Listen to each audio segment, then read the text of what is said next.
కూటమి అధికారంలోకి రాగానే మద్యం ధరలు తగ్గిస్తాం, నాణ్యమైన మద్యం అందుబాటులోకి తెస్తామన్న బాబు. సజ్జలను తొలగించాలన్న అచ్చెన్న ఈసీకి ఫిర్యాదు చేసిన ఆంధ్రప్రదేశ్ టీడీపీ అధ్యక్షుడు.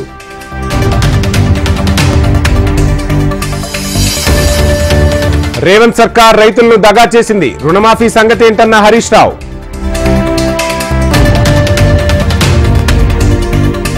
విజయవాడలో రేపు బీజేపీ పదాధికారుల సమావేశం, ఎన్నికలే లక్ష్యంగా నేతలకు దిశానిర్దేశం.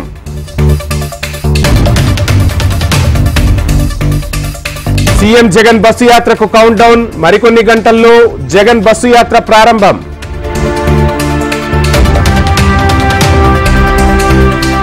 ఈ నెల 27 నుంచి ప్రజాగళం పేరుతో టీడీపీ సభలు, రోడ్ షోలు, ప్రతిరోజు 4 నియోజకవర్గాల్లో చంద్రబాబు సభలు. టికెట్ రాకపోవడం బాధాకరమే, పార్టీ బలోపేతం కోసం కలిసి పనిచేద్దామన్న జీవీఎల్.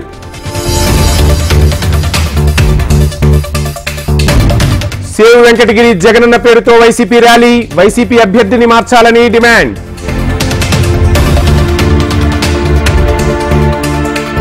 హైదరాబాద్ లోక్సభ బీఆర్ఎస్ అభ్యర్థిగా గడ్డం శ్రీనివాస్, 17 స్థానాలకు అభ్యర్థులను ప్రకటించిన గులాబీ దళపతి.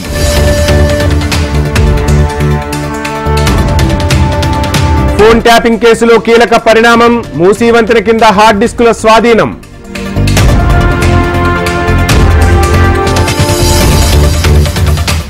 మోడీపై అనుచిత వ్యాఖ్యలు, డీఎంకే మంత్రిపై కేసు నమోదు.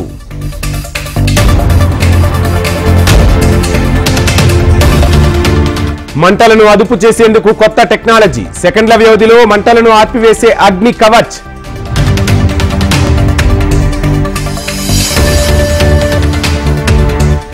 తెలంగాణలో పెరుగుతున్న ఉష్ణోగ్రతలు, పలు జిల్లాల్లో 39 డిగ్రీల టెంపరేచర్.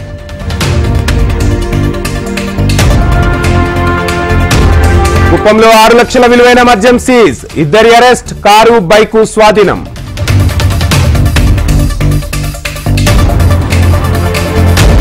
భద్రాద్రి రామయ్యకు డోలోత్సవం, వసంతోత్సవం, స్వామి కళ్యాణానికి శాస్త్రోక్తంగా పనులు ప్రారంభం.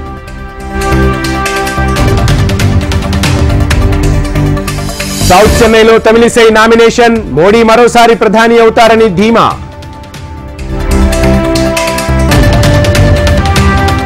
దర్యాప్తు సంస్థలను ఎన్డీఏ దుర్వినియోగం చేస్తోంది, మోడీ ప్రజాస్వామ్యాన్ని హత్య చేస్తున్నారన్న ఆప్ మంత్రి.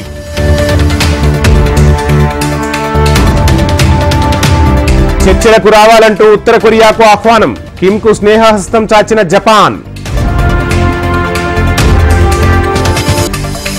లూసియానా ప్రైమరీలో బైడెన్ ట్రంప్ విజయం, మరింత మంది ప్రతినిధులను సొంతం చేసుకున్న నేతలు.